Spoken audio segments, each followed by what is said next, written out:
What is your read of the latest developments sa Ayungin Shoal as of this taping? Obviously, a lot can happen over time. But sa inyong palagay, are we entering a point of potential no return? Or do you think that China is still operating within so-called gray zone strategy? Kasi na-injure na yung mga naval servicemen natin, hindi lang na-damage yung mga vessels natin. Does this call for a completely new strategy and approach dyan sa Ayungin Shoal in West Philippine Sea? I think ang primary concern ng Philippines is masustain yung rotation and resupply missions and repair of BRP Sierra Madre on the side. So for as long as magagawa natin yan, then we can proceed. Ano? Pero pagka itong China will stop these 3 missions from happening, then doon tayo kailangan mag-re-strategize. Now, how do we do that? They can do that in several ways. They can use the white ships, they can continue to use the wooden ship, or they can use or conduct heliborne operations. So, all of these modes can accomplish the missions that we need to do.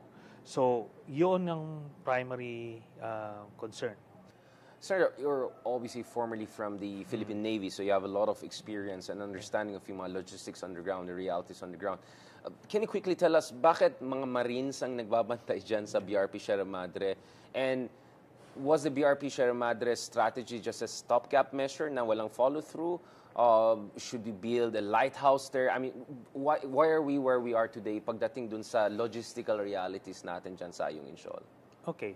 Nang maalala ko, I was still in the Navy when the BRP Sierra Madre was deliberately run aground during the ERAP administration in response to the shelters created by China over Mischief Reef. Shelters noong una until eventually full-blown naval base na ngayon. So yan yung brief background yan. Then initially, when it was run aground, Navy personnel yung naka-assign dyan, and it was operating as a fully operational commissioned Navy vessel. So, ganun yung mindset. But ultimately, probably the defense leadership during the GM administration figured that since Marines yung mga tao dun sa ibang mga outposts, might as well put in the Marines there.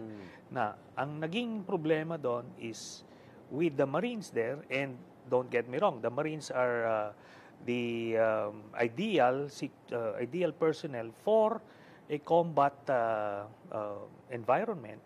But in this case, kailangan ng ship maintenance, no? Pag-operate ng naval communications equipment, tsaka pag-maintain ng mga naval guns, at the ship itself. Yon hindi kaya ng mga Marines yon.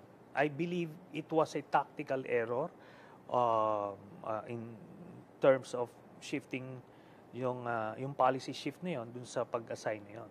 But that can be rectified. They can immediately assign Navy personnel in addition to the Marines that we already have. Para sa ganon, slowly ma-repair yung Navy ship from within.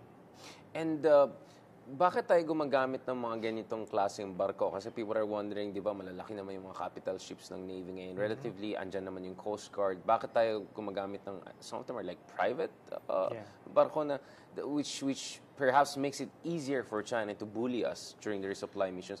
How did we arrive at this logistical reality? Well, I don't want to second-guess yung intentions itong Defense Department and the Marcos administration itself. But by using the wooden commercial vessel, nakita mo pag binuli talagang makakadraw ka ng sympathy from the international community. Kung yun ang intention, then nagawa successful nila yun. Very successful sila kasi talagang maliit siya, nabubuli talaga siya. Lalo na yung nag-viral video from the inside, how it was being battered by the water cannons. So it attained that international attention, tapos yung underdog na projection. But, yun na nga, kung gusto natin ng talagang medyo sturdy siya, they can use any of the Coast Guard vessels na all-weather yan. So, kaya nilang ma-withstand yung mga water cannons na yan. Kasi inisip ko, I completely see where you're coming from. I think we're not second-guessing. I think we're just trying to analyze what is the logic. So if the logic were to draw sympathy and to demonstrate the complete asymmetry of power, I think very successful yung strategy na yan. Sa aking palagay though, based on what I saw online in terms of response of folks online, among others, is I think we want to show to the world na tayong underdog. Pero ayaw rin natin na mukhang kawawa tayo. You know, getting that Goldilocks whereby you're more of a David to a Goliath rather than yung kinakawawa lang ni Juan. No. So what is that kind of Goldilocks in your opinion? Coast Guard maybe should be there involved. Yeah. Well, sabi ko nga, itong ating speculation that to project yung underdog image natin dito sa laban na to, ano na yan, kumbaga, we're doing them a favor. Pero worst case scenario nito is baka may nagtipid lang or sana naman wag kasi hindi maganda. Hindi maganda ngayon, parang kawawa.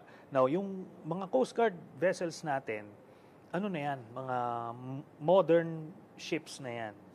And all-weather yan, so they can withstand the rough seas, even typhoons, no?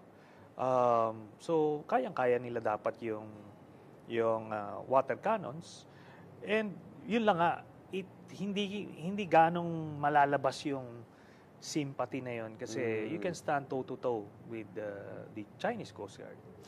Sir, what is your reading of the whole resupply situation through the years? Kasi 1999 pa ito at sabi niyo, Marines are not trained to maintain yung mga naval facilities, communication facilities. So, paano natin siya maintain all throughout the years? The reason I'm asking this, and of course, papunta tayo dun sa gentleman's agreement, no? Is that, sinasabi ng China is that, ang nangyari is, dinadamihan natin yung resupply. Dinadamihan natin, we're exceeding what was the normal pattern of, operation for the Philippines, and they're responding accordingly. What has been the pattern throughout the years? Are we doing something outside the normal here? Na naiinis sila?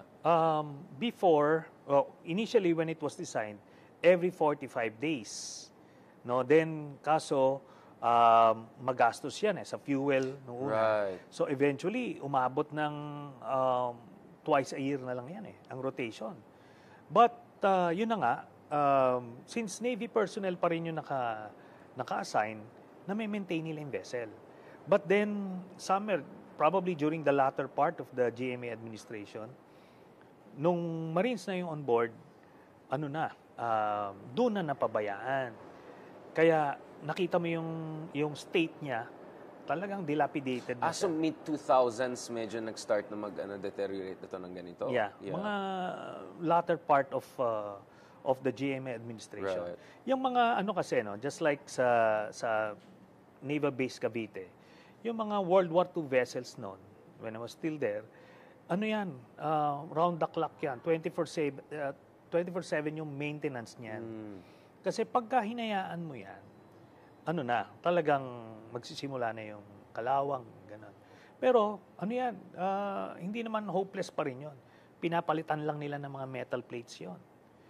Kaya ng mga Navy personnel yon, even without having them dry docked for a total overhaul, kaya yan from within.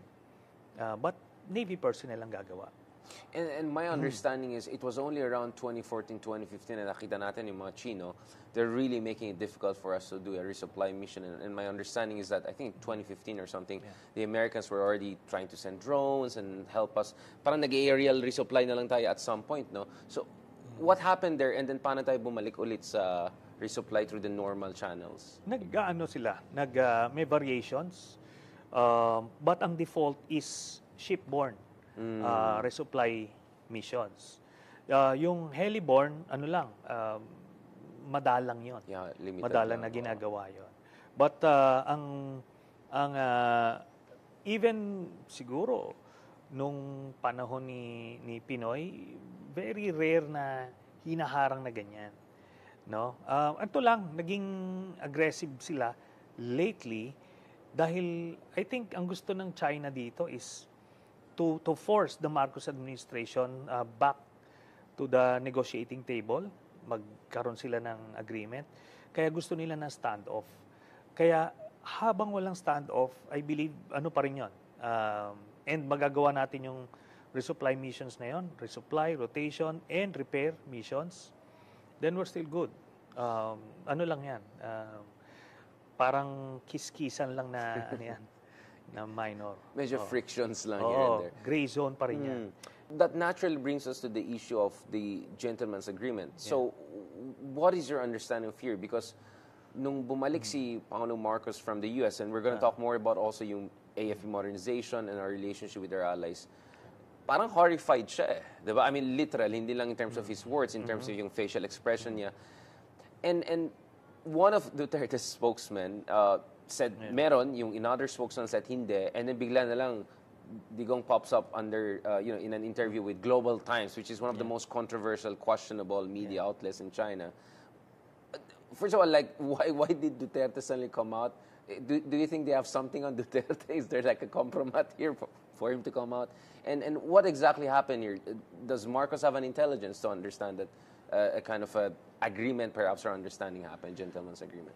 I believe the president was horrified when it was China who specifically named Duterte na they entered a gentleman's agreement with. No? Si Duterte naman, probably yun na yung compromat na yan, he was forced by Beijing to confirm na meron silang gentleman's agreement. And he did, doon sa press con niya at dyan sa interview na yan, yung kay Panelo na walang gentleman's agreement, ano yun crisis management yon. But I think it's very clear now through China, Duterte, Harry Roque, na maliwanag na given na yung gentleman's agreement. Now, ang sinasabi ko nga palagi, gentleman's agreement per se is a mode of that diplomatic approach. Right. So there's nothing wrong per se. Pero ang pinoproblema ni Presidente Marcos doon is kung ano yung napag-agrihan. Kasi dehadong-dehado tayo doon. Kaya siya na-horrify na tipong presidente ka, pero yung national interest, hindi mo prinoteksyonan. How could you agree to not repairing BRP Sierra Madre when in doing so, would lead to the total collapse of the ship? Diba? So yun yung yun yung beef niya about the gentleman's agreement. Dehado tayo in what sense? Because parating sinasabi ni Digong and also earlier yung isa pang spokesman niya was, status quo, ayaw natin ng gulo, peaceful lang naman. How bad was the status quo? Can you elucidate dun sa mga audience natin na hindi na naintindihan? Okay. The status quo is yung BRP Sierra Madre is in a very dilapidated state. It needs to be repaired. Otherwise, baka isang bagyo na lang, it would be swept away. So yun yung status quo. So kung pumayag ka sa status quo, specifically not repair BRP Sierra Madre, dehado tayo doon. It's disadvantageous to the national interest. Therefore, dapat nilaban niya. Okay, ngayon i-juxtapose ko lang siya with the 2012 back channel negotiations. Ang status quo noon was 100 ships swarming in and out of Scarborough. So kung nag-agree tayo ng status quo, they would still be there. Now, hindi disadvantageous sa atin yun. Kaya the negotiations was all about removing as many ships as possible and de-escalating the situation, which we did. And yun yung nangyari. No? Ngayon, yung status ko dyan sa Scarborough, wala na yung almost 100 ships, 3 na lang, pero nasa labas. But we already have the arbitral tribunal victory, which negated their claim in the West Philippine Sea. So, your understanding here is, did Duterte pass it down? Kasi some people would say, we're not sure about whether gentlemen were really involved, but it's more the agreement part which is some people are questioning. Kasi obviously when you say gentleman's agreement, it's informal. Yeah. But the other thing I notice is if you look at the statements and actions of other top officials, including former Defense Secretary Lorenzana, parang hindi yata na-pass down ito. I mean, if there's an understanding between President Duterte and paramount leader Xi Jinping, mukhang hindi ito na-operationalize in terms of the actions of the government. Because mukhang tuloy yung resupply and fortification during Lorenzana's watch. No, I believe na it was passed down. Why? Because hindi na-repair eh. Okay. Di ba? Yung resupply rotation, yun naman na napag-agrihan. Pero Papayagan no ka repair. no repair. The fact na hindi na-repair, yun. It was passed down. Plus, So it was an agreement then? it was an agreement. Plus, nagbaba si Duterte sa armed forces na bawal mag-conduct ng EEZ patrols ang Navy and Air Yes. Force. So, yun yung agreement na... So na-pass down in your understanding? Yes, and it was a sellout. The agreement was a sellout. Yun ang difference. And in that sense, swerte tayo na hindi bumigay. I mean, like, I hear some former naval officials na kinausap natin, sabi nila, actually, in-expect natin na matagal na mawala yun. Eh. By miracle na lang nandun pa rin yung BRP Sierra Madre in light of lack of fortification. I mean, what is your read of there? Hindi naman. Kung wala naman fortification, paano nandigong? Yung 6 years na yan, paano yan? Ano yan? Nag-survive yan? Very sturdy yan, LST yan eh. It's designed to be beached. So may mga double compartments Right. yan. So sturdy siya. Tsaka nakapatong, nakasecure yan eh. Hindi yan yung pag niyan, if it will rot away or rust away, matagal yon, decades yon. Not zero maintenance. Pero yung itsura niya, makikita mo talagang hindi siya na-maintain, siguro estimate ko mga 15-20 years.